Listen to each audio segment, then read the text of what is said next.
With only 5 days to go until the next DCSS tournament for 0.34, I thought now would be a good time to go over some patch notes, talk about what's coming in 0.34, all the new and interesting changes, how they're going to affect your gameplay, how they're going to affect the meta, and just talk a little bit here briefly about the tournament before I get into those patch notes. So, like I say, countdown timer here, 5 days, coming up soon.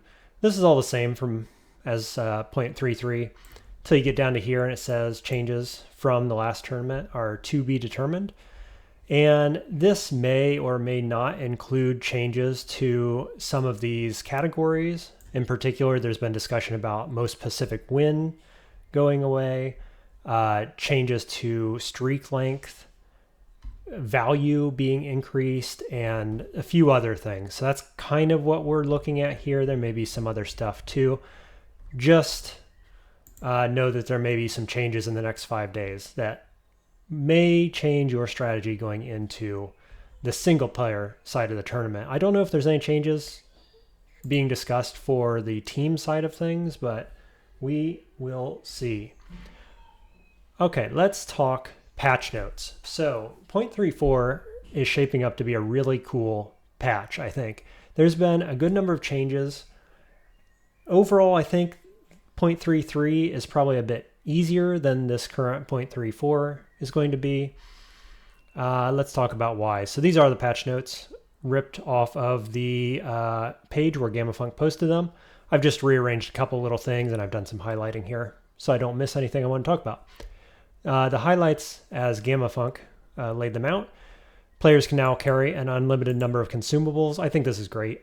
There's a counter argument here that there was a strategy-based element to managing your inventory, and I don't know of anybody who would find that particularly enjoyable. So I'm kind of glad this is gone. There's a little bit of oddity with like what do you call them? Like macros to use these consumables and so on. Some of them overlap, I guess, but I don't really use my consumables in that way, so this hasn't been too much trouble for me. I think they're going to work out the kinks on this and it's going to be great. Overall, big fan. Don't have to drop anything anymore. What's not to like? Big overhauls to strategic damage, reducing mutation chance, basically, especially in the 3 ruin portion of the game. Excluding slime. I think that mutations are actually more common maybe in slime now. Certainly for summoners they are. The way that works, I'll get into a little bit of that more as we get down here talking about the changes with that. But the big changes to strategic damage is very interesting. And we'll talk about that a little bit more. Dozens of new monsters spread throughout the dungeon.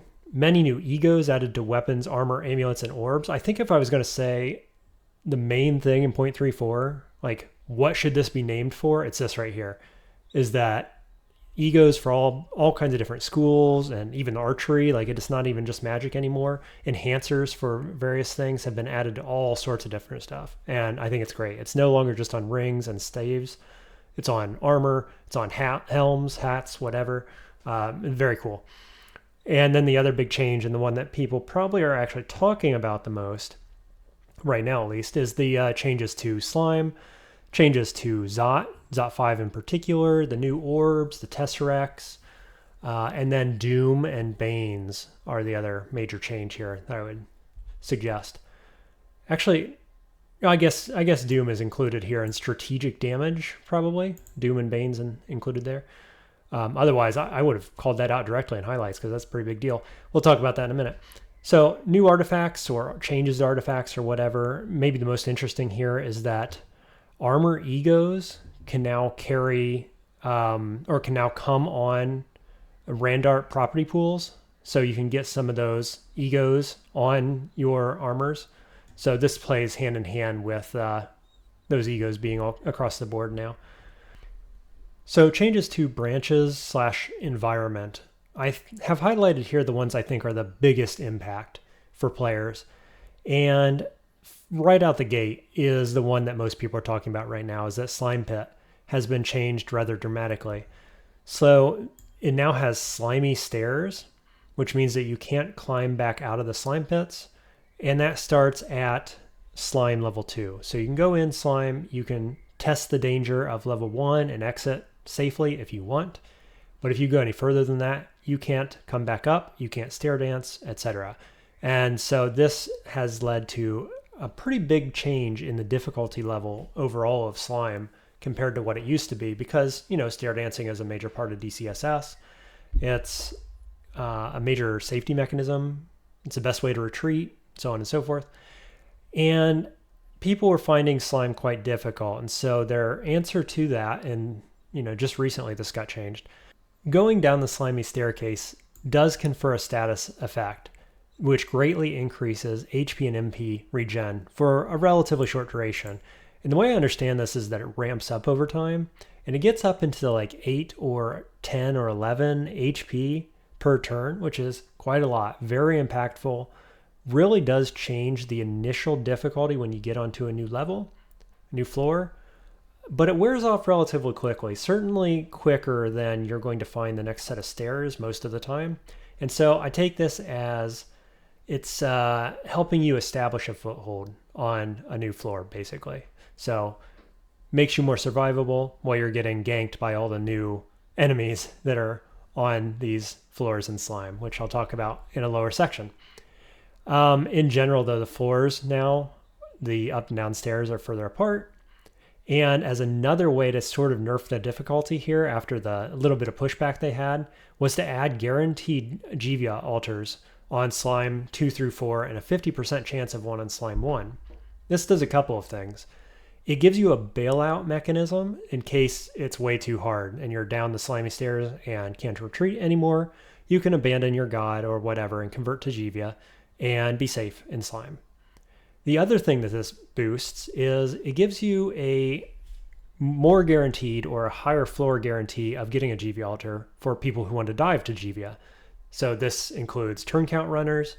It includes anybody who just wants to play Jivia because it's kind of a hard god to get your hands on in a normal 3 ruin game where you're just trying to win. The play rates for Jivia are low because of this. You've actually got to put effort into worshipping. So this helps, I think. You no longer have to dive down to slime 5 in the chance or in the outcome where layer 5 does not have an altar for you. So this overall, separate from everything else, is fantastic. And I'll talk a little bit more about how this impacts the third ruin meta when we get to the enemies that have been added to it. The other major change to the third ruin meta is Abyss. And this one has kind of been less spoken about by most of the community. I've been pretty vocal about it myself because I think it's a pretty big deal overall. So I want to highlight it here. With the changes to mutation, most of the enemies that spawn in the Abyss, all of them even, I think, none of them just automatically mutate you anymore. There are still transient mutations. There are enemies that do various debuffs and things like that, of course. But the instant on-site mutation is just gone from Abyss. If it does still exist, it's rare enough I haven't seen it in any of my games in Trunk. Right, but the standard enemies you're thinking about right now, we'll talk about them later when the enemies come up. The standard enemies you're thinking about do not mutate you anymore in Abyss. So, huge.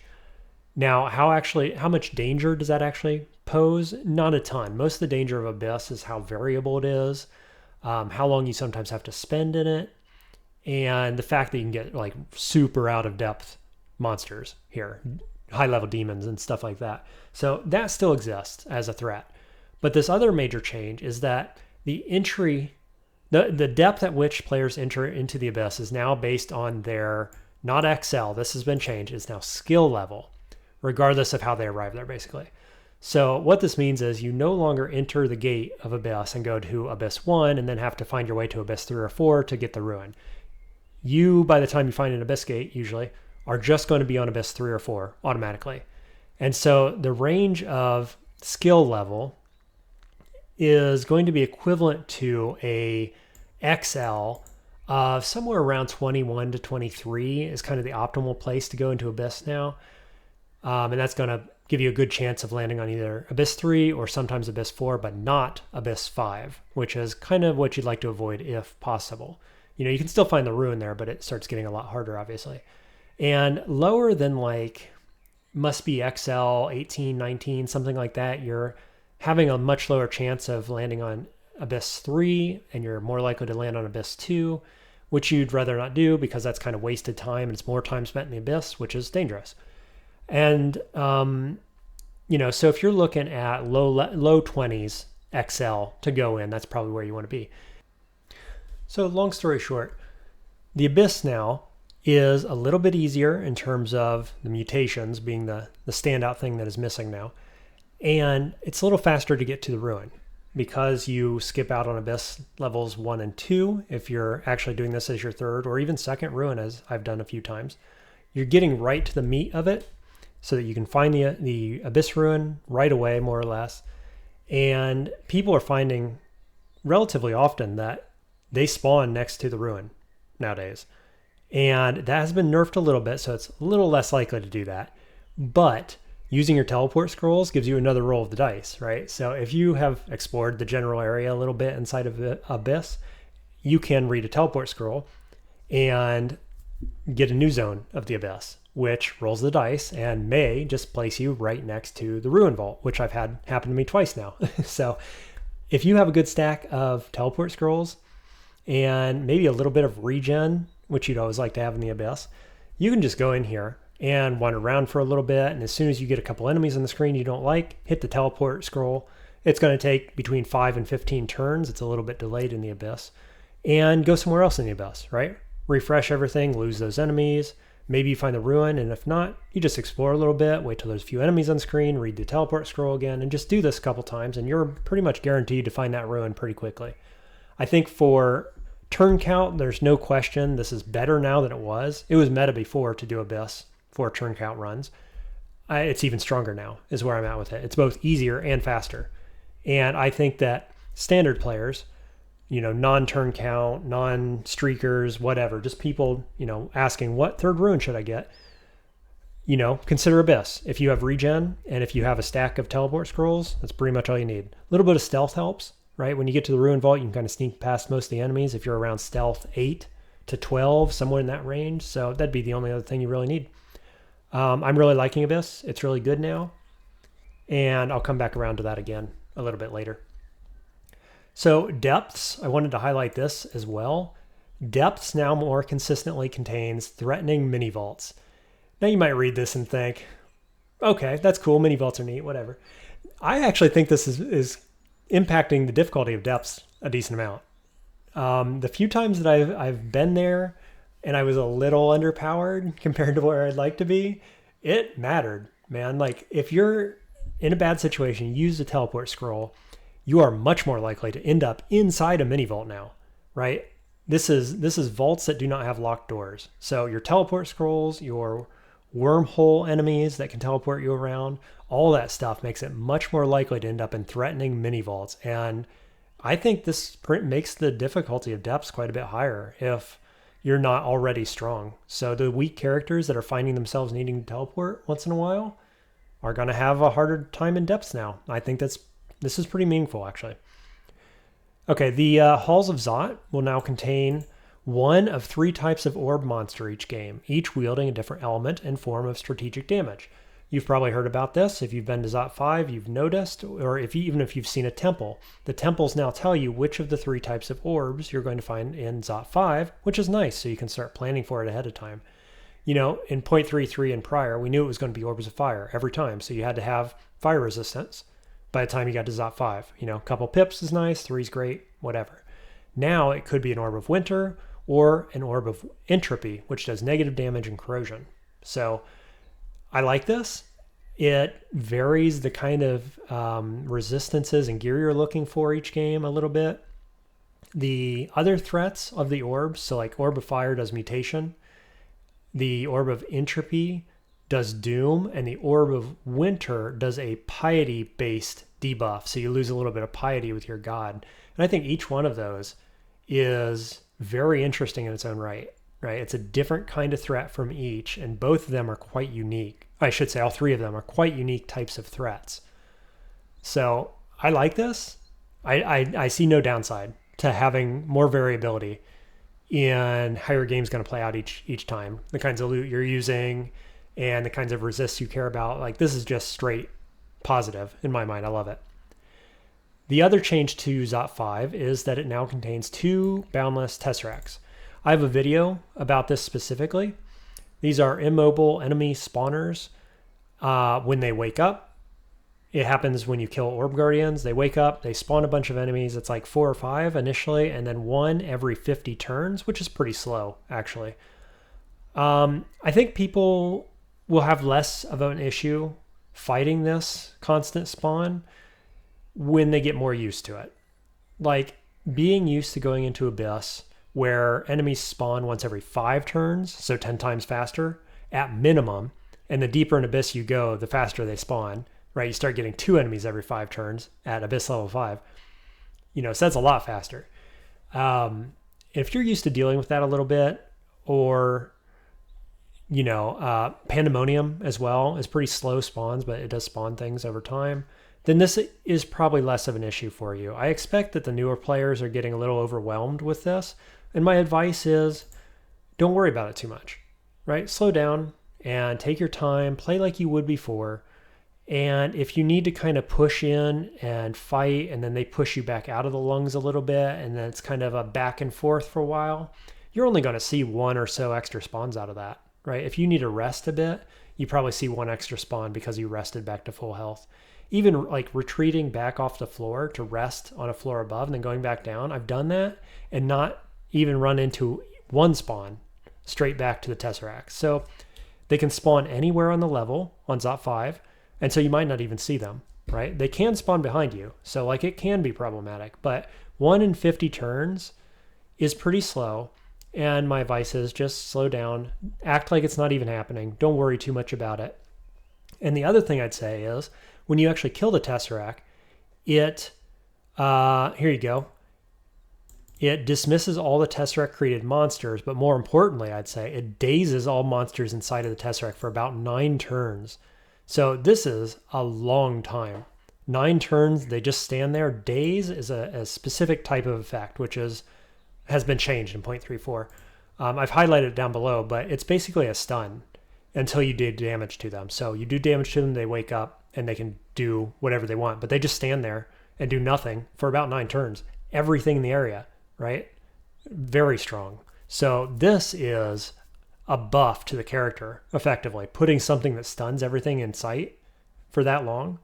Now, granted, by the time you kill the Tesseract, you've probably pretty much conquered Zot 5, right? And so sometimes this isn't going to feel super impactful, but if you can assassinate the Tesseract while there are other enemies on the screen still, there's like good incentive to do that, is what I'm saying, because it'll daze all of them and then you go around stabbing them or whatever. Gives you turns to heal, turns to summon new things. This is great. This is a nice little perk to destroying the Tesseract, so I like that. I think the biggest nerf to the player is this last one here that I've highlighted. Biggest nerf to the player in Zot 5, that is. And that is that the blink scrolls are now fuzzy. So 2 spaces on either side of you, it's a total range of,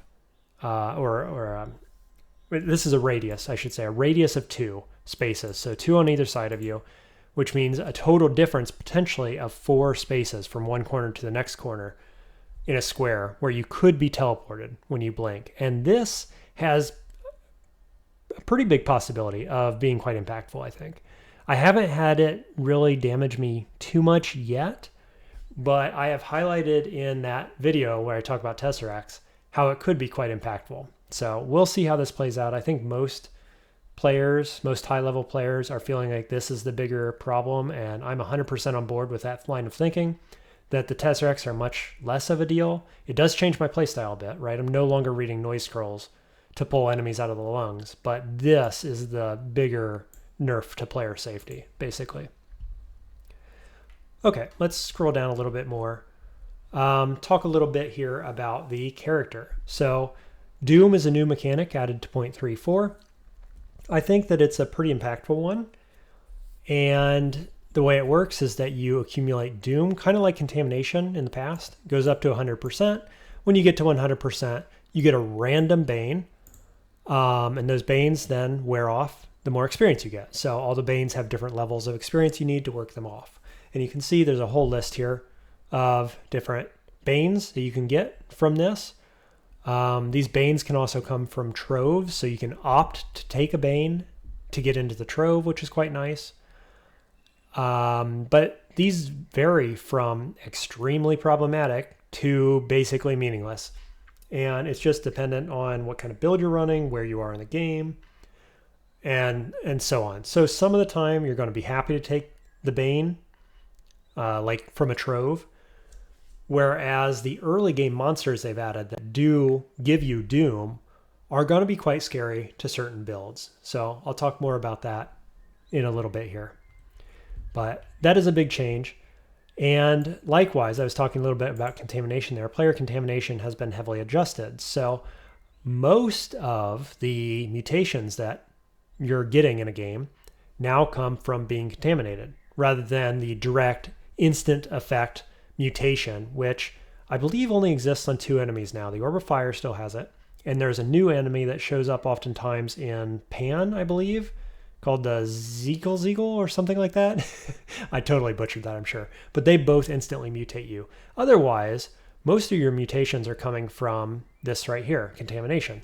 So once you get up to the 100% threshold, it's much more likely to explode and cause a bad mutation on you. So that explosion causes more damage now. And, it says more damaging, ignores AC. Potential damage can be seen on the percent screen. So you can actually check how much damage is it going to do to me. And I think this is really nice because I like to know how much damage am I likely to take next turn. I think most players should be asking that question if they're not at full health, even if they are half the time, just depending on what's on the screen, right? So that this is knowable information is fantastic. So we'll talk a little bit more about one of the enemies that have changed that make this more relevant. It has to do with slime. Talking about mutations just briefly here, a whole bunch of new ones have been added. Here's a whole list of them. The big ones you're going to really care about, I think, like play with these. Some of these are positive and they look very cool. The big ones that were bad before are teleportitis. Now gives a cancelable tele status. So like the wormholes, which you can then read a teleport scroll to cancel. So big nerf to teleportitis, which I love. I think everybody's happy about this. It's a lot less dangerous now. They've straight up removed berserkitis because the way to play around it was not sufficiently fun and too tedious. And in DCSS, when such a thing exists, they get rid of it, which is a good thing. Transient mutations are also now removed by slaying a sufficient number of non-trivial monsters. And they've taken out some of the stat loss mutations as well. So overall, pretty big nerf here to mutations. Not only are they less likely to happen in the first place by a substantial margin, they've gotten rid of some of the worst ones. So overall, very good on the mutations. They're much less scary now, much more fun to play around, and so on. Just a quick note here on gods. You can see there's a number of things that have been changed here, mostly just small adjustments in most of these cases. I want to highlight, though, that Vehemut has had a pretty major buff here, which maybe most players are not going to realize is as big as it is. So most of the gods in the game do nothing for you when you worship them until you get to a certain level of piety. And so, that changes the dynamic quite a lot when you've got to wait for your god to come online. So things like Delver class would rather have an effect immediately. People who dive into Temple for help or to escape from a bad situation and heal up might want a little bit of power right away. And until this change right here, I think there was only one god, and that's Yurdamal, who gave you an immediate benefit at worship, and that was the Umbra. So a little more stealth, which is quite good on a Delver class, for example. Vehemut is different in that sense. It does give you something immediately now. One spell gift immediately upon worship. I believe it's always level 1. It has been the times that I've seen this. I've only seen it a couple so far. But a level 1 spell, which is outside of your starting spell book, for example, or maybe you're a melee character and you get a level 1 spell that's castable, would be quite beneficial to you, right? Most of the level 1 spells are sort of limited in their scope. So they only do one elemental type of damage, or maybe they have limited range, or, it's a weak summon. But if you've got two of those, for example, well, now you've diversified quite a bit, right? Maybe you got a summon and a poison spell, or, maybe you add magic dart to a melee guy, which gives you some range. I'm not saying you're always going to want to do stuff like this, but just the fact that you get a bonus right off the bat at Worship is a pretty major buff to Ve. And it's going to mean that more people take it under specific scenarios where getting an immediate buff from a god is meaningful. And I like that. I think that Vema has come up a little bit for me in my overall ranking. I liked it before, and I think this is a nice little buff. So I didn't know that this was a case, actually. The spell choices now account for conjuration and alchemy skill and skew more to the average spell skill levels instead of their sums. So, okay, cool. Didn't know this was a problem. It's been fixed. Great. Just quickly talk about interface and options. Here, all these things are fabulous. So they've changed the menus, obviously. We talked a little bit about that. This is just great quality life stuff.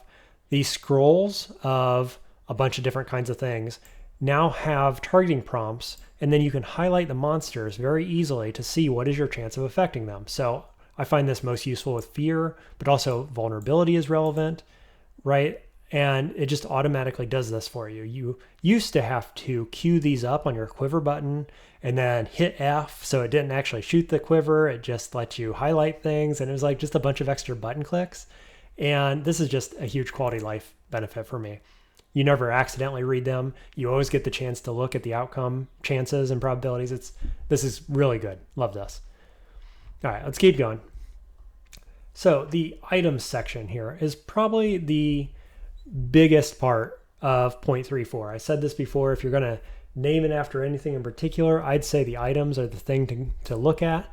And it's really the egos, the talismans, new orbs, things like this that have changed pretty dramatically. Oh, and parchments. How could I forget about parchments? So let's talk about that first. So they've gotten rid of most, or at least the commonality of, spellbooks in exchange for parchments. So spellbooks do still exist, but they are now like Randart equivalent items. So they're pretty rare. They come up in acquirement scrolls. They cannot be eaten by Jiva's jellies, for example. They're special items now. Most of your spells are coming through parchments. And they give a single spell worth of knowledge to you. So they're much more common, it says, and they definitely are in my experience. They come up all the time. There are shops. The bookshops now contain a bunch of parchments and maybe a couple spell books, but not very many, not very often, etc. And they've changed how often you find higher spell level spells on these parchments early in the game. And I think this does a few things, most of which are quite good. So this in particular means that you aren't finding your high level spell very often and then molding your entire playthrough around that spell, right? You're no longer usually finding Hellfire Mortar on D1 through 3 or whatever and being like, okay, I guess this is a mortar run now. And then, guiding everything towards that, which is shaping your early game, your mid game, and then eventually you get the spell on and it just changes everything, right? So that's not happening anymore.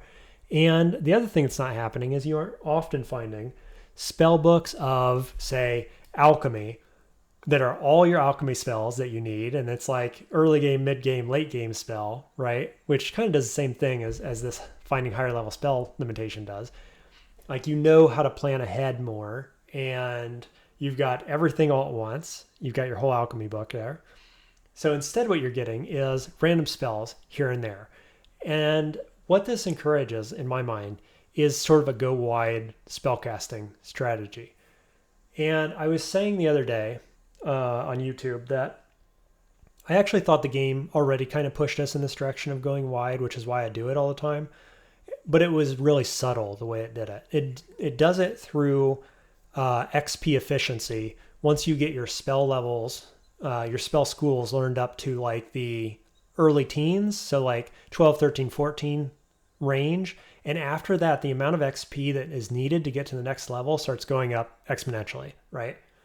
Or at least I should say, the point where you notice the difference is around that point in the spell schools. So it kind of pushed us to say, level up to 12 or 13, 14 maybe, 15 if you have to, and then go to a different school, right? Diversify, or get your defenses online, or whatever, right? And so it often led me to playing all casters a little bit like gnolls. And yes, some of that comes from my gnoll experience, right? I'm probably biased in that sense. But I find playing that way on other spellcasters to be exceptionally strong, right? It just gives you the diversity of having different schools, different damage types, throw in some summons with some elemental stuff and translocations or whatever, right? You can mix and match, take the good stuff from every book or every school. And I do think that's probably the optimal way to play. Certainly it goes with my play style, and I do always recommend it to other players to do the same thing. And the idea that you can get online 2 or 3 different spell schools to level 12 for the same price that it costs you for getting one spell school up to like 18 or 17 or something like that. Like that's the difference. It's huge. It's a huge amount of XP to go up into those higher levels. So I don't know the exact numbers off the top of my head now, but it's that effective to go wide early in the early teens. So I think this encourages us to do that.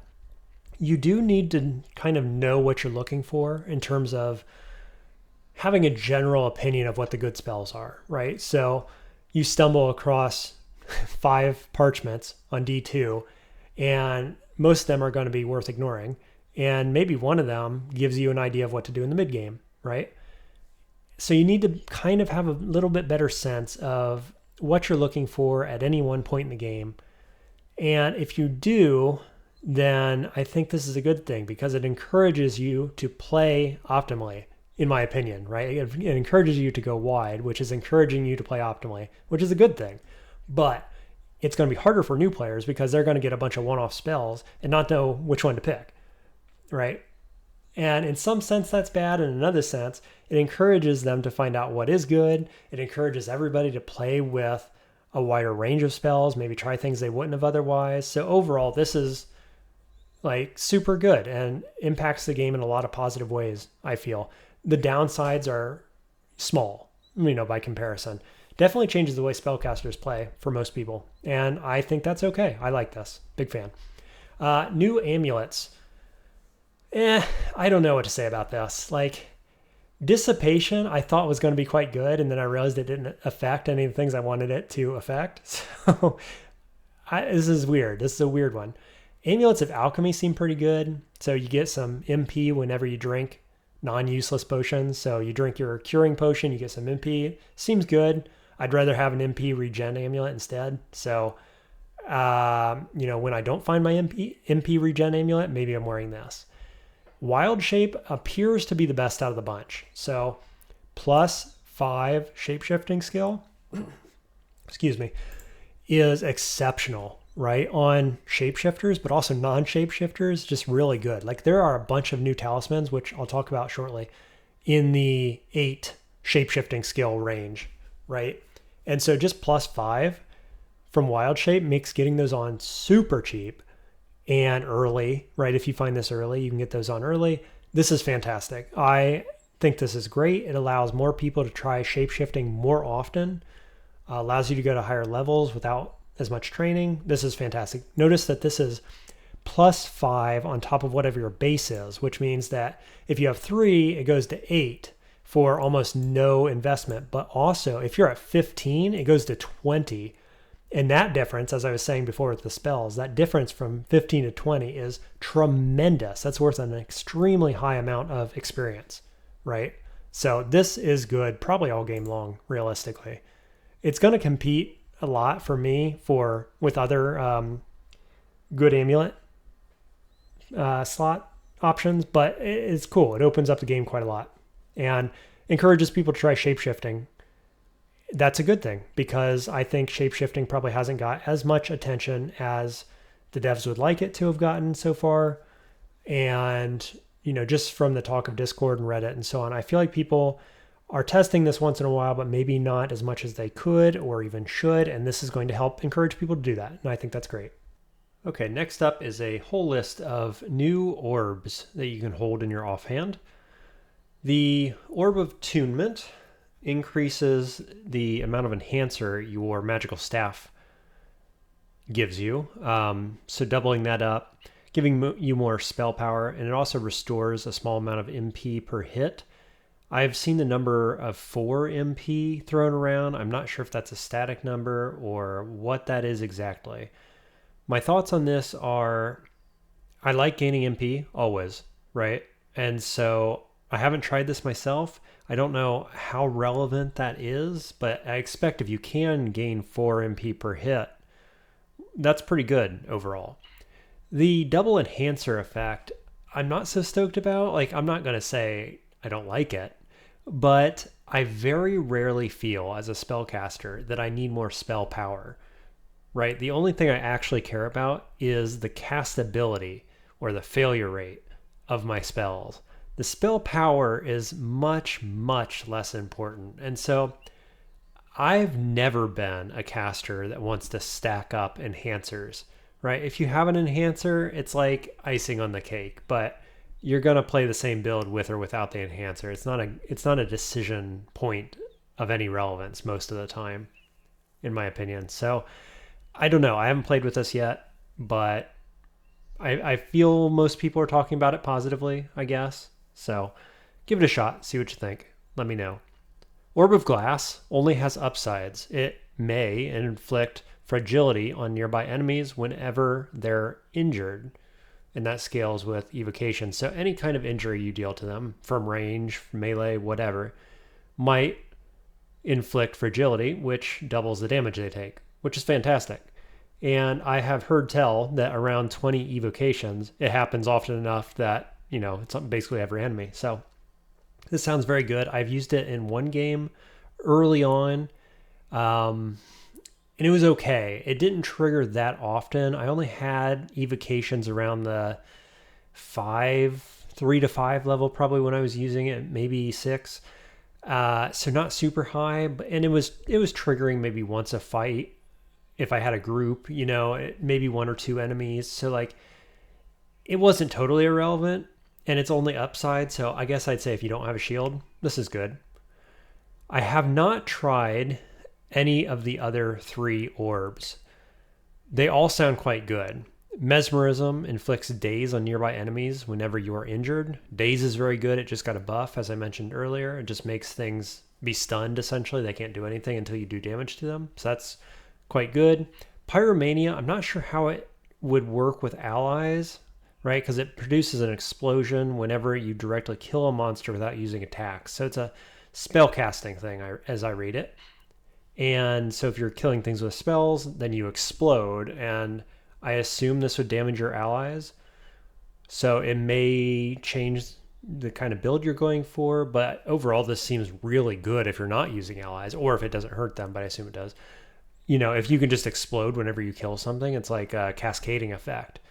Right? So you get the kill and you start blowing up the rest of the group, getting kills, and it probably just cascades, is my guess. So this seems very good. Orb of Stardust I haven't used myself, but I've seen it used in videos, and it looks fantastic. These star projectiles that come out when you spend your first mana each combat knock enemies back and then do damage as well. And that knockback can be, good or bad, but usually as a caster, it's going to be a good thing. Getting enemies away, creating that gap is almost always good. So I like this. I think both of these are, hypothetically quite good, but I haven't seen them played on videos and I haven't played them myself. So I can't comment on that. If you've tried any of these and have any thoughts on them, let me know down below. Overall, I think the main question here for me, and that maybe you should be asking in your own games, is do I ever want to wear these over a shield? Because shields have been one of the best almost free defenses that you can get for many, many patches. If you're using a one-handed anything, what are you going to put in the other hand? It's usually going to be a shield. And that's why these orbs exist, is because they don't like, in DCSS, the community, the devs, whatever, do not like obvious go-to answers. Like it's always correct to wear a shield. It's not a good thing for DCSS. And so they've added a number of new orbs here. They're varied, they are interesting, they can change playstyle in several cases there. So, I think it does beg the question, are some of these better than a shield? Probably, certainly, better than bucklers at some point in the game. Are they better than a kite shield? Are they better than a branded kite shield? Those are the kinds of questions that people are going to be asking in 0.34 throughout. And I don't know, I guess the jury's out, in my opinion. I'm going to be hard pressed to wear one of these over a shield as a mage, I would say, because it's certainly as a melee guy. But as a mage, I still want a shield. I still want the defenses, because when enemies get into melee range with me, am I going to want to do pyromania and explode, or am I just going to want to block the attack? Traditionally speaking, I'm somebody who leans on the defensive side of that answer, and I'd rather just stay alive, right? If you can just stay alive, that's better than putting out more damage, in my opinion, usually. Unless you're one-shotting everything, then that's a different story. So we'll see. These are all very interesting. I think early game, they're going to be very good. And then whether or not it's worth using later on when you find a shield, that's up for debate. All right, weapon egos. So I have used several of these, and I have liked the ones I have used, and I have seen several of them used, and they all just seem pretty good, generally speaking. I think the one that stands out as maybe not as good as the others is this Maces of Concussion, which gives you a trample effect, increasing your damage and so on. The thing is that trampling is really good against you as a player, right? When the enemies do it to you, it is awful, and it changes your positioning, and it does extra damage and all the rest. When you do it to the enemies, that changes your positioning. And like when they do it to you, that's not always good. It's not what you always want to be doing, right? You don't want to necessarily push into a crowd of enemies, for example. Against a solo enemy, probably it's all upside most of the time. But against packs, this seems like it could be dicey, I guess. And I think opinion in the community is that maybe this is the weakest out of the bunch. But the rest of them are very cool. Axes of Sundering, just giving you, extra cleaving AoE damage when you're using axes is always good. I've used this Long Blade of Valor, which is like the Legend of Zelda Link's Master Sword, or just the regular sword in the original Zelda game, shooting a laser out of it, basically. And this does a chunk of damage. I really like this one. I used it on a character that was a caster, had no long blade skill at all, and it was still superb, right? Better than my spells for some fights. So check this out. It's very good. Polearm of Entangling. It constricts foes at range, with reach. This is just good. Use that. Short Blades of Deviousness. I used this on a Quick Blade in a game that the last video, in fact, and it seemed really good. It provides around 10 slay and EV after 3 stacks of it, which is quite a lot, especially on a Quick Blade, which double hits in half a turn, at full skilling. So you're getting 4 attacks total per 10 aughts, and this 10 slay is stacking on every one of those, which is huge. How does this compare to some of the other brands? I am not sure overall. I think that you've got to say, it also gives EV, so it has a defensive side to it. And so it's a totally different ballgame in some sense than like a flame brand or a cold brand or whatever, right?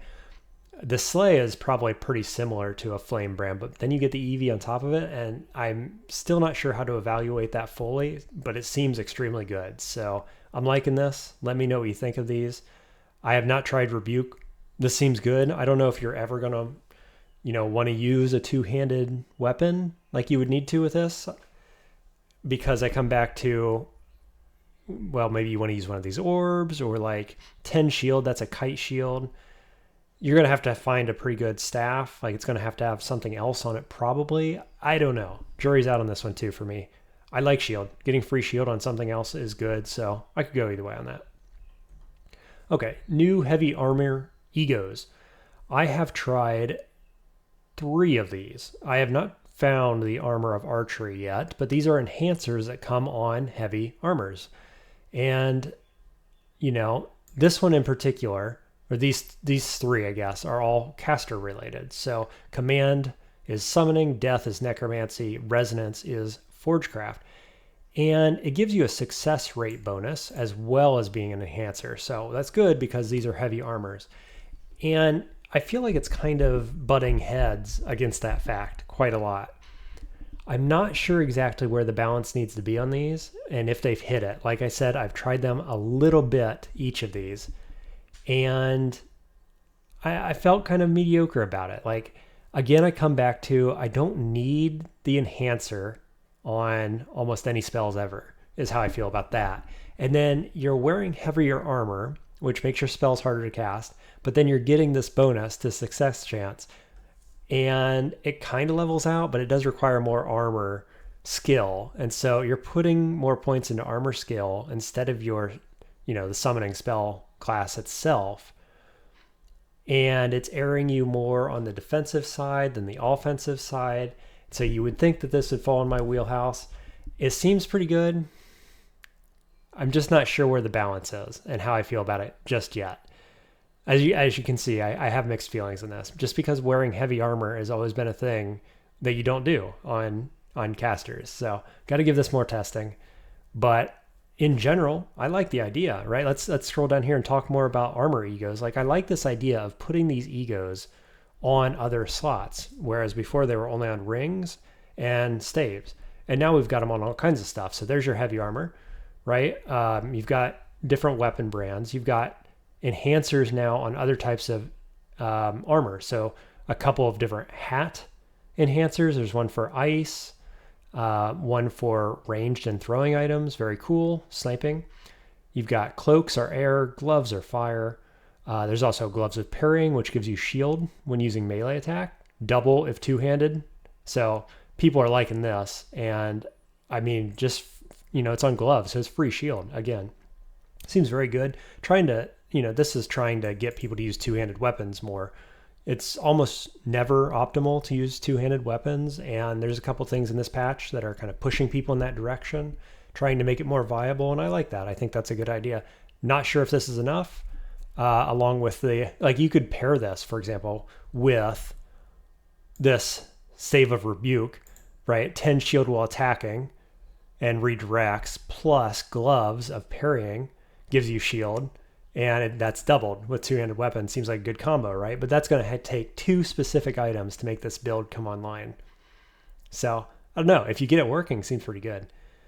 And then there's Boots of Earth, which enhance earth magic. So, I like all these. This kind of stuff, like boots, gloves, cloaks, it feels more free than your weapon slot or your shield slot, right? The orbs compete quite a lot with the shield slot. And any weapon, to a caster at least, is a stat stick, right? So I don't care if my weapon is a staff or if it's a sword with a bunch of buffs on it, realistically. The melee players and the ranged players obviously are going to feel differently about this. But these slots, everybody can use these, and they're essentially free. So this is great. I just like diversifying where those enhancers are coming from. Very cool. Let's see. Let's scroll down here a little bit. Talismans have also gotten another big change. So patch 3.3, the last patch, was where Talismans came in and changed up the shapeshifting game quite a lot. Very cool developments. Was a big fan. At the time I was playing lots of Gnolls, and so I got to use Talismans all the time because you just have, quote unquote, free shapeshifting skill. And so I used them a lot. And so I like seeing more developments in this. And I think that what they're trying to do here is make more forms viable, put them in the right position, right? Get the balance right so more people are more likely to use them more often, which is a great thing. So let's talk the new Talismans. This Spore Talisman, I am on video using this one in the last video as a stabber of Wujian, and it is amazing. I highly rate this thing. Out of all the items that I've tried, these new items here, this has got to be my top pick out of all the new additions. This thing is super cool. So it only takes your offhand, so you're losing a shield, and your boots. And what you get in return is every time you damage an enemy, it creates mushrooms behind them. So 3 in total of these burst shrooms. And those can change the positioning of enemies. So they are a impassable wall, essentially. They do have an HP bar, and it's pretty good. Like, it takes several hits for an enemy to kill them. So they're kind of like growing plants behind an enemy. And you can do this with Wujian, for example. You can do it behind them, and then you can sidestep, right? Use the whirlwind effect of Wu to then hit them from the other side and create 3 more from another direction, or 2, I guess it'd be, right? And then you can keep just rotating through a pack, creating more and more and more. And these things spread like wildfire. And then they explode, doing 2 dice of something like 2d10 damage each, which is like a fulminate prism, sort of, but it doesn't hurt you. It doesn't hurt your allies, and it's silent. So these are very, very good. Very fun, changes your play style in a way that I found really enjoyable with a stabber and with Wu, right? I think any melee character would like these. I'm pretty sure it works with any kind of damage. This does say attacks. So I'm not exactly sure if it does work with other kinds of damage, but definitely on melee guy, it feels very good, very fun.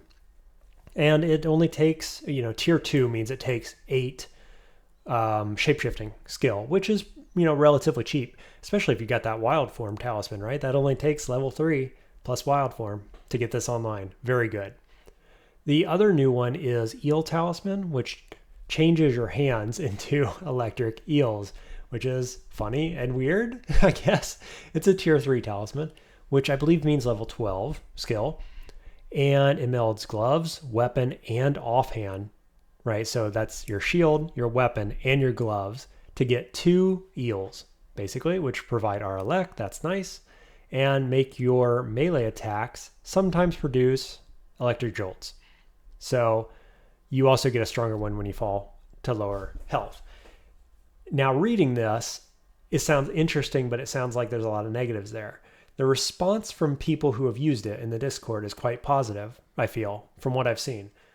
So I have yet to try this, but I encourage people to try it because the people who have tried it so far are liking it. And so I'm very interested in trying it myself. That's all I have to say about that, but it has piqued my interest. So other things that have been changed here, some of the forms are getting changed to new tiers and getting different buffs. This blade form is extremely popular now, the new version, I mean, because it gives you multiple 2 melee auxiliary attacks. And this triggers quite often, right? And it's for quite high damage. It also provides shield while attacking based on your slaying. So it's another thing here that's giving you free shielding, and people are loving this. I haven't heard much about Fortress Crab form, nor have I heard much about any of these other changes here. So like Sphinx and Vampire now see invisible. That makes sense. Both of these characters as enemies innately do see invisible. This vampire form briefly dazing enemies that when you first see them seems good. Makes me want to try it on a stabber. I haven't found very many people who have tried that yet to comment on it, but makes me feel like a stabber would like vampire form. And I have used the old vampire form quite a lot. It was one of my favorite forms on a null in 0.33. So this is quite a big change. It's a boost, right? This is definitely better than what it was because, there's no downside here. So, if I get the opportunity, I'm certainly going to use vampire form again. And then let me jump back up here to Maul form. So, all this stuff, people really like it. I get the impression the Maul form, which is now tier 3, so it's higher, people are not liking it as much because of this line right here. It can briefly mesmerize the player when an edible monster is first encountered. What that means is you want to go eat that character, that enemy, so badly that you can't leave its area of influence, right? It locks you in place and you can only move towards it for a while. Briefly, it says, so a few turns. But this really limits your movement. And it's every time an edible monster is first encountered, which is like most monsters in most places. Crypt, they're not edible because they're undead, probably. But like shoals, like any of the S branches, whatever, layer. Seems like a little much to me, I think. I used to feel like Maul Form was pretty free, right? You put it on, it doesn't take any slots away. It just reduces the amount of armor your main armor slot is giving you. And otherwise, it's all upside, right? You just get healing periodically and an auxiliary attack. So like it was only upside. Now they've taken it up to tier 3, so it's harder to get online and nerfed it quite substantially here with Mesmerize. So my opinion on it is still, I'm iffy on it. I'm not sure what it's going to be like, but I feel like the community is pretty curious about this nerf here, and if it's, justifiable, I guess is the word I'd like to use. All right, a little bit of talk about some monsters. So Slime Pit, coming back to that. In addition to the stairs being locked on Slime Pit, and they heal you, right? And there's guaranteed Jiva altars. There are also a number of new enemies here. So 6 of them, 6 new enemies in Slime. And overall, before I talk about any of these, I just want to say that Slime thematically is way cooler now than it used to be, right? I like all of these things thematically. I think they're very cool. I think it adds a new level of challenge to Slime. I like the slimy stairs in the sense that like it makes sense thematically. I like that they heal you now. It might be a little much, honestly. If anything, it's a bit overtuned.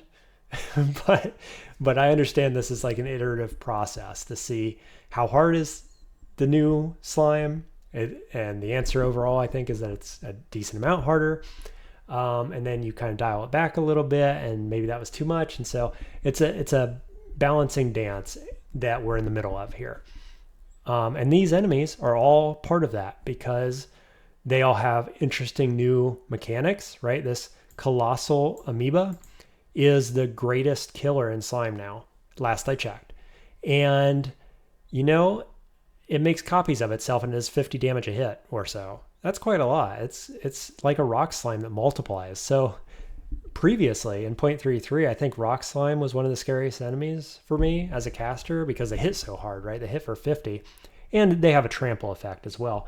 These have a pulling effect rather than a trample, so they pull you back into the horde of themselves they've just created, which is way worse, right? This is a super deadly enemy, and you've got to kill the one original one, so it's like the Maracudas that duplicate themselves and surround you, except they hit for 50 damage plus and drag you around. So watch out for these guys, man. Holy cow. Creeping Plasmodia, very cool. They, walk along through the walls and then they explode and spread themselves onto other walls. Thematically very cool. It's corrosion damage, so make sure you got corrosion resist. These Eyes of Draining will drain you, as it says on the tin, right? I haven't had too much trouble with these. They don't seem particularly strong, but drain is a strong effect. All you got to have, though, to counter this is some negative resist. So 1 pip is good. More pips than that is very good. And that's all you need to counter this. So pretty easy to counter these. Morphogenic oozes, haven't found them myself, but they can temporarily turn you into a jelly. And some people are finding that this jelly form, when they turn you into that, is actually pretty strong. And that, you can beat up the other jellies as a jelly. And that's kind of cool. Slimedras are probably the standout in most people's opinion because they look scary. They're the enemy that's highlighted in red out of all of these. Like they're the highest hit dice, I guess, would cause that. The highest threat level. And they are hydras that do corrosion damage, and they can grow heads by absorbing other slimes. So the counter to these guys is keeping your distance. So summons are helpful here. But also, if you have to get in melee, flame-branded weapons will cut their heads off just like the regular hydras. So standard hydra counterplay is still viable here. Star jellies are interesting in that they produce these shooting stars, which can knock you back and do quite a lot of damage. So could get problematic, but I haven't had too much trouble with these or the oozes. Like I said, I haven't seen these yet. Mostly it's been the Colossal Amoeba and the Slime Drez that gave me any pressure, but together, all of these things are a major source of mostly melee damage, right? And they swarm you. The effect is that all of these enemies, there are more enemies here that can swarm you. So then, it's not listed here, but I want to add the purple eye enemy, which could mutate you on with line of sight in the past, has been changed such that it now just does a whole screen wide contamination burst. And it can do it every turn. It does about 33% roughly contamination, which means oftentimes in 3 turns, you're hitting the point of getting mutated. And while that seems like a nerf on the surface of it, the fact that they don't need line of fire anymore means you can't block them with summons. You can't do anything to block their vision. You can't stand between, get an enemy between them and you. You're just constantly under pressure with contamination. And so you got to remember that that's happening potentially while all these enemies are surrounding you. And together, that makes for an awfully difficult slime pit in 0.34. The goal, as stated by the devs, is that slime pit should now be close to the difficulty of Vaults 5. That was the stated goal. I think they've probably done it. It could be a little bit harder, realistically, because I come back to what's the easiest way to beat these things. The easiest way to beat Vaults 5, probably, is to read a teleport scroll before you go down the stairs, time it so that as soon as you go down the stairs, you teleport away. And much of the time, you're going to wind up in a hallway or somewhere there aren't enemies, and then you kind of sneak around and fight your way through, and it's, relatively calm. It can get overwhelming, but that's what most people do. It's pretty standard tech. We know how to do this, right? And it's not so bad usually. And so, that's something that's different here. People don't know how to fight these yet. So it makes the difficulty level a bit higher than it would be otherwise. So grain of salt here, but you used to be able to just dive through slime very quickly and easily and, use Immolation Scroll to take out the Royal Jelly with any character, and that's basically all you needed. Now these stairways are further apart, so you got to cross more of the floor, which means fighting more of these enemies. It's harder to dive, even though that's still probably what you want to do. But it's harder now. You've got to have more answers for all these swarmers, right? All these different kinds of the varied threats, if you will. And then you get down to the Royal Jelly, and the Royal Jelly, when it takes damage, can spawn these things, at least most of them, right? And, so it's a different set of threats now in addition to what already exists. So the difficulty level on slime pits has shot way up, right, compared to 0.33. And if the target was V5, that makes sense that it did, because slime was way easier than V5 in 0.33. It was the go-to answer for the third ruin by win rate players, good players in general, did slime. And that is not going to be the case anymore. That is a pretty strong opinion of mine. Slime as the third ruin is pretty much over for players who know what they're doing. And so now you have heard me say that, and if you don't have your own opinion on it, I suggest considering the other options. So Vaults 5 is effectively unchanged. Teleport scroll strategy works pretty well. You can find countless videos of people doing it because it has been done for quite a long time that way. The alternative, and the one that I'm arguing for, is Abyss, because Abyss has been nerfed somewhat. Abyss, it's quicker to get through now because you start on a deeper level, right? The things I've gone through up above when I was talking about Abyss are all reasons I think that probably Abyss is where you want to be at this point. So I'll come back one more time and talk about this as a whole. Let's keep going. So, other new enemies. One new unique, Cassandra. This one is very cool. She's a follower of Ashanzari, which means that she has clarity. So do not try to confuse her. It's not going to work. I've seen people do this on stream and be like, oh, why is she not getting confused? She's an Ash worshiper. And she is quite strong. Her Doom ability will put you into Bane territory super fast, like 2 or 3 turns. So from range as well. This is scary. And when you kill her, she like summons out of depth monsters and locks the floor or something. I'm not exactly clear on the mechanics around that, but you get swarmed by out of depth monsters, and I'm pretty sure the stairs get locked as well, though they may have changed that more recently because there was talk about maybe changing that. Anyway, watch out for this one and know that when you kill her, the fight is not over. So very cool thematically. I like it. I like Ashe. It's my favorite god. I like that there's a character that's a follower of it and that she's very strong because that's what you'd expect from a follower of Ashe. Other new monsters, there's a whole list of them here. I want to talk about just a few in particular. The Chan is something you'll meet in depths, and they have a gust type ability where they can pull you around the map, a bit like the Griffins that you'll find in the dungeon. And the only thing I want to say about them is that they come in swarms, so do be careful. They're a little scarier than they look or that you'd initially think that they are. And my God, that tile was off-putting when I first saw it. But I did ask in Discord, and apparently this has a deep lore history surrounding it. And it's actually tied to necromancers who would raise these heads as like half human, half bat flying head things. So look them up. There is a real world connection here to why these things look the way they do. But God, are they off-putting. Cockroaches. So these, when they were first added, gave people a lot of trouble in early dungeon. I expect some people, most people, even if they're on low AC characters, are still having trouble with them sometimes. So they are warded, which means that you have to be in melee range with them, or at least something does to do damage to them. And they shoot sandblast at you. So if you have low AC, that does quite a lot of damage. A little bit of AC goes a long way because sandblast gets checked 3 times against your AC. So when you see these guys, throw on every bit of AC you got, you should be okay. So other major threats that have been added, let's talk about mountain shells here because they have the same mechanic here, the warded. The mountain shells are like the big brother of these cockroaches.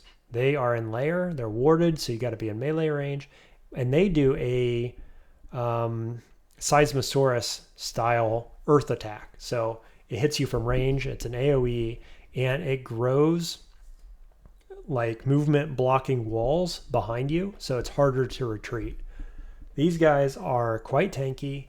They do a decent chunk of damage. It's like 4 dice of 5 or 6 maybe, something in that range. So pretty good damage. Watch out for these guys. Then you have 3 enemies in the early to mid game that do doom. So the first ones you're going to come across are druids. They are T5 demons, so they're pretty low level, but they hit pretty hard for when you find them, and they inflict, say, 20 to 30% maybe doom per hit. So I don't like being in melee with these guys at all, right? Put something in between you and them, kill them from afar. They're normal speed melee units, so keep them away, don't let them touch you. Draugr are the next thing you'll find. They're the skeletons, a replacement for skeletons, if you will. And they have the same mechanism. Basically, they do melee damage and they inflict doom. So same idea. If you can keep them out of melee with you, then these are no worse than skeletons. Probably a little weaker, actually, because they lost health for more AC. So I don't know. Like if you can bypass AC and do direct damage, then these are weaker than the old skeletons. So 1, 2 enemies that are melee doom causers in early dungeon, and then a third, ravens in lair, do doom from afar but require line of sight. And together, along with these cockroaches and mountain shells, are one major reason why I'm saying probably for 0.34, Summoner is the best start. Why is that? Well, it was already really good in 0.33. Probably a top 2 or 3 start, maybe the best, debatable. I don't think it's up for debate anymore. Now that you have these guys in the early game and summons just straight shut them down, it's just got to be the best start. So summons get in the way of melee guys. They block line of sight for ravens. And with these warded enemies, cockroaches and mountain shells, you don't have to be in their warded range if your summon is, right? So you can stand back, put a summon in front to go melee, and you can kill them from afar and they don't even do damage to you really, right? Especially not the cockroaches. Mountain shells may still give you trouble because that's an AoE damage effect, but I haven't had any trouble yet so far on any kind of summoner. You just spam your summons, let them run in there, kill it. It's no trouble, right? I've never had Bane caused to me in Trunk unless I took it from a trove. And it's because I've almost always, I think always, been able to put a summon in front of these melee and Raven doom-inflicting enemies. So all these things can be countered by summons. So I think probably summoning is the best book, at least the best book, probably the best start in 0.34, realistically. One more I just want to point out here. All these are quite interesting. They're thematic and good. I like all of them, I think. One I definitely want players to watch out for is this Kobold Geomancer.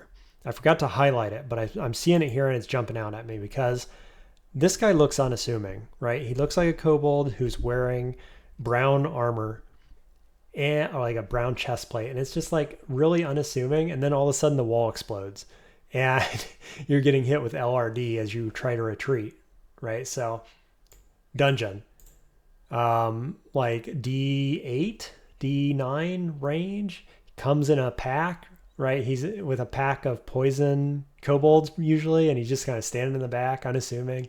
The frontline guys are whittling you down, and then you're like, I might pull back from this, and he starts blowing up the walls. So watch out for this guy. He's scary. He's probably going to catch some people off guard. Very cool.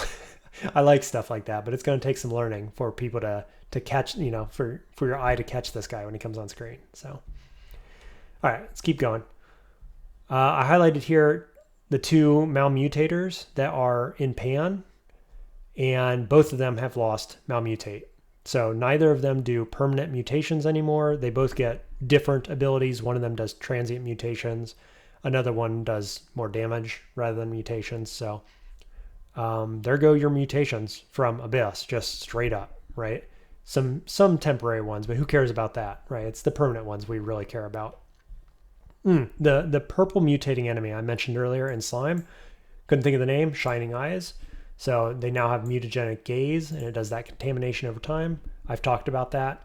That is a buff. Do not think that's a nerf because it doesn't instantly do it. It's definitely a buff, and it's going to happen to you more often than before, I would say.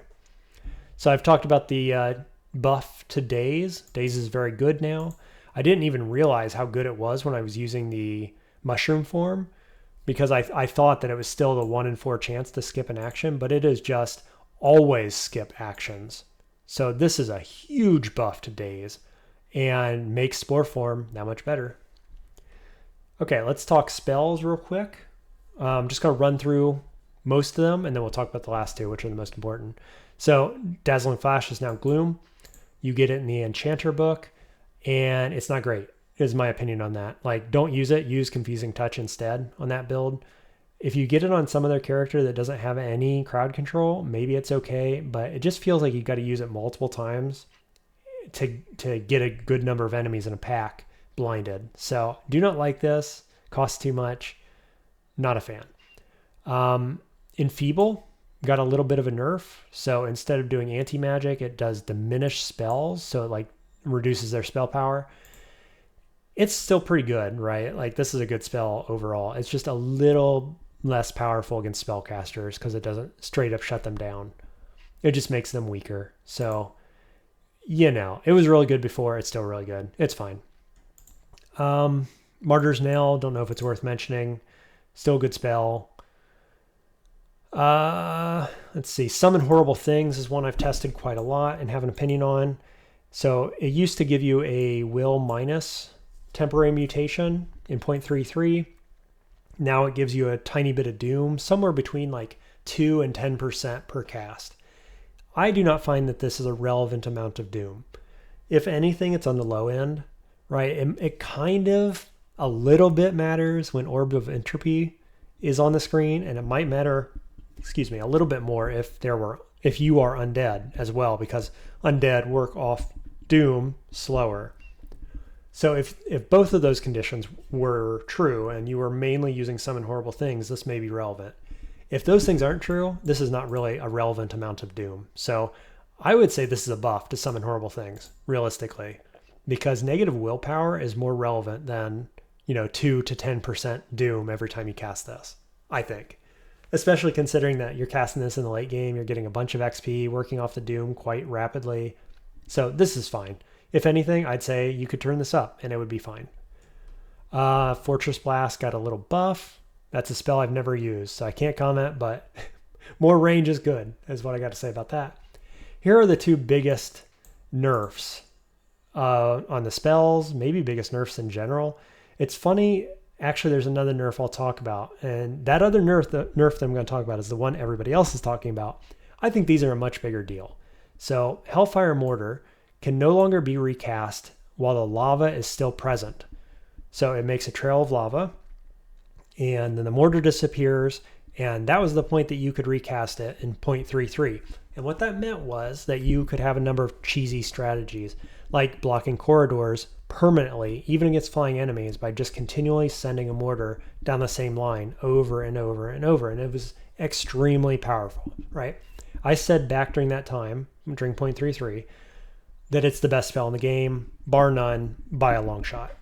And so I was calling for it to be nerfed, and it did get nerfed. I think this is a pretty good way to nerf it, to be perfectly honest. So the lava disappears more quickly now, which means that as a spatial change on the map, it is less relevant. So it's a bit of a nerf to that utility of Hellfire Mortar.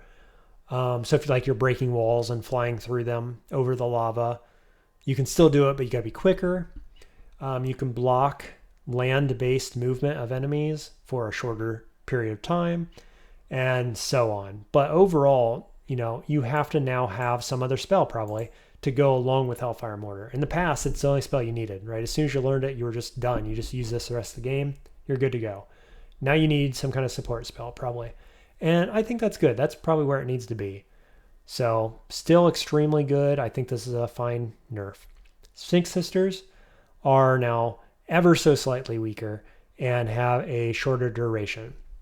The slightly weaker aspect does not appear that relevant in my experience. So I've only tried it a couple games since this nerf. The thing that stood out to me was the shorter duration. You got to recast this much more often. But it's fine. This was one of the best spells in the game in 0.33. I think, sorry, phone vibrating.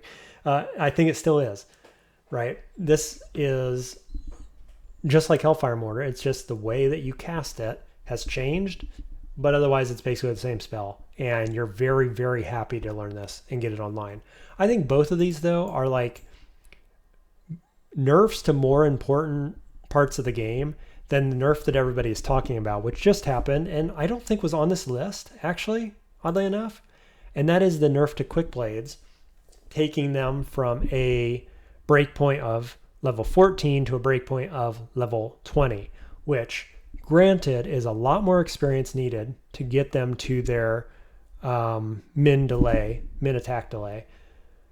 But, I had a game, the last game I published, on YouTube with a kobold stabber who was using a rapier, had 14 skill, and I pick up a quick blade and I say to Discord, is it actually worth going to 20 after the nerf? And everybody said, yeah, on a kobold it's easy, go do it. And so I did it, and it was easy and it was worth it. Now, if you weren't on a kobold and you didn't have the aptitudes a kobold has, maybe you're like a 0 or a +1, you pick up the quick blade, it's a lot harder decision probably. And here's what I'd say to you, that at 14 skill, the quick blade is still very usable and very powerful, even when compared to a rapier. I feel like, I don't have a ton of experience with stabber, to be fair, so grain of salt here, but I really feel like if you compare the attack rates of these things and you consider that the quick blade has 2 attacks per swing, right? So it double hits every single time. And if you have a good brand on it, so just say you have the same brand on a rapier and a quick blade, you're getting double the brand hits in the same duration of time. Even at a lower level of training, so just say 14, I still think the quick blade is at least viable, if not better. And it only goes up from there, right? If you want to put icing on your cake and take it all the way to 20, more power to you, right? At 18, I was happy with my 17 even. I was happy with my attack rate. And everything after that was just icing on the cake. And so I don't actually think it's as bad as people are making it out to be. Overall, I feel like people are pretty upset about this, actually. People saying that it makes it non-viable and stuff like this. And I feel like that's hyperbole. So what I'd say to you is try to use it at 14. And, you've got a quick blade, use it. Just use it. It's fine. And if you want to level it up to 20, you can make that decision. Yeah, it's an experience sink that could be going elsewhere. And so that's the decision you have to make. I think it's more interesting now to have to make that decision than just saying, oh, I found a quick blade. I guess the rapier's out, right? Now you have to decide, is it actually better to keep using quick blade at 14, stick with the rapier? Do I take the quick blade up, right? The decision space has expanded, and I think that's a good thing. All right. Last thing to say here is just that there are a bunch of new tiles, and the one I like the most so far that I know of is the layer, the change to layer. I love the extra little flowers in the grass, and the way the art on the walls has changed. It feels much more like a wild environment to me, right? So big ups on all the art overall. The changes on the traps are good, right? All this stuff is fantastic, and I'm a big fan. Okay, so let's summarize. Maybe you've skipped to this point, or maybe you've listened the whole way through. I appreciate it either way. My summary, my takeaway on this overall. Okay, so the biggest change, I would say, there's two of them, if you want to look at it this way. There's a meta change, and there is a items change, and those are the two biggest things. So the items are all very interesting. There's nothing that I hate. Most of them are things that, at least make me say, oh, I might try that in my next game, right? If I find it. And I think that's great. I love having all the different options now for enhancers in different slots, different armor slots, and so on. I like that they're trying to push the orb space and try to get us away from always using shields. It's a hard ask, but it's a good attempt at the very least. And I like what I'm seeing so far. So happy to keep testing that. I like that, still talking about items, that you don't have to worry about inventory space anymore for the most part. I did find myself in a couple games dropping a few things, but for the most part, you don't need to worry about it anymore. And that's great. I feel like the game is just more user-friendly because of that. The other big change then is to the third ruin meta. I've been talking about it quite a lot already. If you are, following my channel at all, I talk about this about every video in some way or another, and I'm probably going to keep talking about it because I think this is the most important thing to happen overall in 0.34 is that slime is no longer easy. And that brings into question what third ruin should you go for?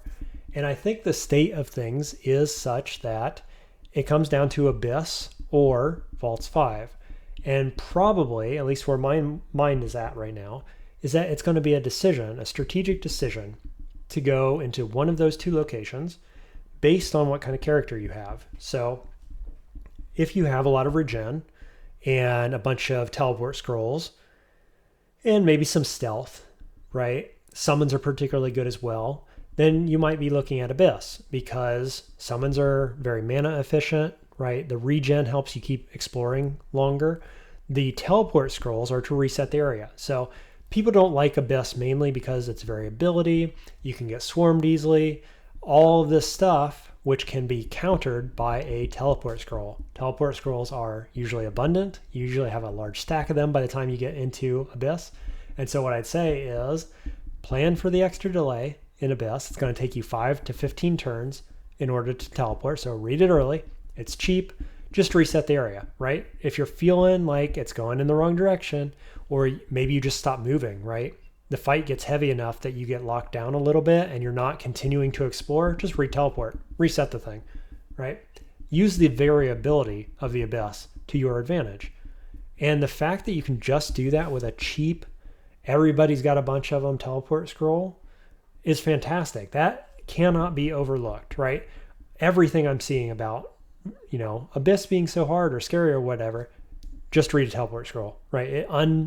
It transforms the whole situation instantly, takes you out of it, resets it, gives you a chance to see the ruin. So teleport scrolls, love them.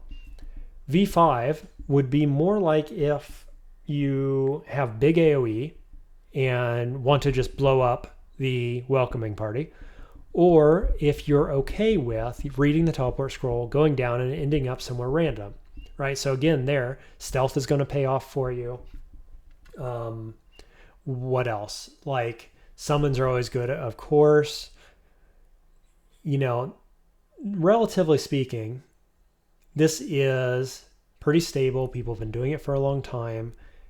It's one of the most static areas of the game, V5. It's basically always the same, and you can know what to expect every time. The enemies are always the same, and so on and so forth. But I think that if you take all the enemies in Vaults 5, there are a lot of them, and they have very high hit dice, right? They're very dangerous overall. The damage types are quite varied, so you have to have a lot of resistances, armor, the whole shot, right? If you compare that to Abyss, yes, Abyss can give you high-end enemies, but it's a pretty low chance. The average enemy that you're seeing is both relatively infrequent, in relatively low densities, and relatively less threatening than the average Vaults 5 enemy or pack. And so, in terms of turns, like if you look at the average number of turns people spend in these two locations trying to get the ruin, Abyss is much faster. And so like you're spending less time in a dangerous area by going to Abyss. You're probably seeing less enemies, especially if you take into consideration the teleport often strategy.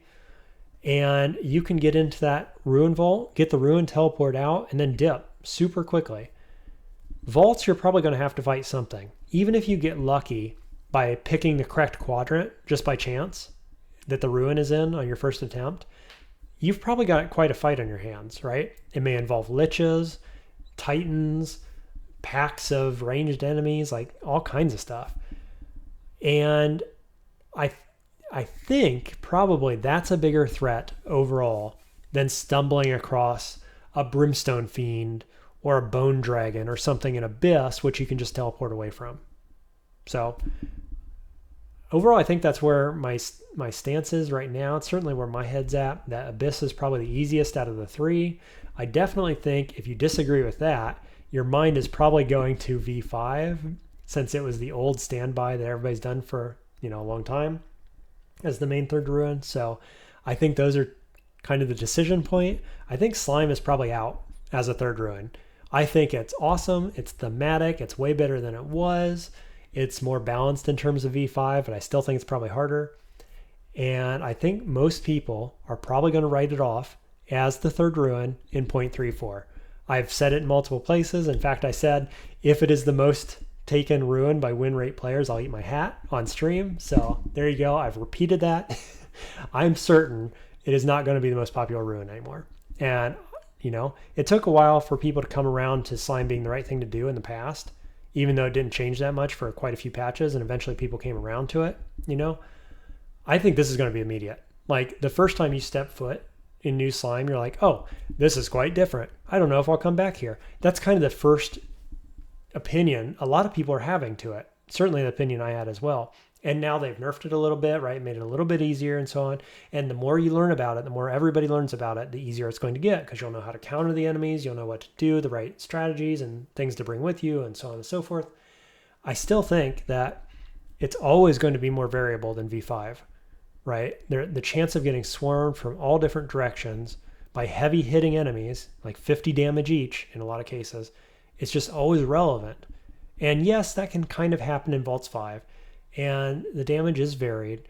But the thing is that you always know what to expect. The layout's always the same. You know what to do. You know what the goal is, right? There's a lot more loot. That's been balanced a little bit as well. So it's just there's going to be a big hurdle over getting people out of Vaults into either Abyss or into Slime again, I expect, in this patch. But I really, really want to push people towards going into Abyss, because I can tell you every time I've gone into it, it's been easier than I expected. I've got a bunch of other people to do it. Everybody's liking it from what I can tell. The people who are against it, I think, are really big on Vaults 5, and they like how static it is. And I get that. You know, they've been doing it for a long time. And so changing your game plan so suddenly like this isn't on most people's radars. But I do think what I'd say to you, if you're listening to this and you want my opinion, give it a shot, right? Try Abyss. Try Abyss more often. If you've got a good character that you think it could do either V5 or Abyss, try Abyss. Just do them both, for that matter. Do the experiment if you want, right? Because if you can do Vaults 5, you can absolutely do Abyss. I don't know about the other way around, but just try it. I think it's probably the way to go. So overall, I like this 0.34 patch. The changes are really good overall. I don't really have anything bad to say about any of it. If I came off negative on anything in particular, I didn't mean to. Like, at worst, I think some of the changes might be neutral, but I'm stoked about graphical changes and user interface changes and quality of life changes. I like the new enemies. I like the Doom mechanic, even though I hate it, right? I don't want to get baned, but I like that it's a new type of quote-unquote strategic damage. And I think it's cool. It's a new thing to look out for. I do think that Summoner is now the best start in the game. At the very least, it's the best book start because it counters all the new things that have been added for the most part. All the Doom mechanics are countered by it. It was already quite good. I just think it's better now. So play Summoner, right? If you're having trouble winning in 0.34, play Summoner. And I'm looking forward to this tournament coming up in just a few days here. 4 days now, which is, I started, it was 5 days away at the beginning of this video, and now time has passed as it always does. So very close to the tournament here. I'm looking forward to competing in it as an all-rounder this time around. In the past, I didn't really compete. Last tournament, I did win the win rate category, but that was only because I was already doing my own streak on Null Ice Elementalist of Ash, and the tournament happened to take place during that streak. And so I just went on winning as I was, and I won that category, but that was the only thing I did, right? I only ran Null Ice Elementalist. So this time I'm actually going to compete in all the categories, and we'll see how it goes, right? This will be the first time that I break top 100, presumably. So it'll be fun. Good luck to you if you're competing in it. Let me know your thoughts overall on my comments on the patch notes, the patch notes in general, how you're liking 0.34, what you're looking forward to, etc. Let me know what you think, and I will see you in the next one.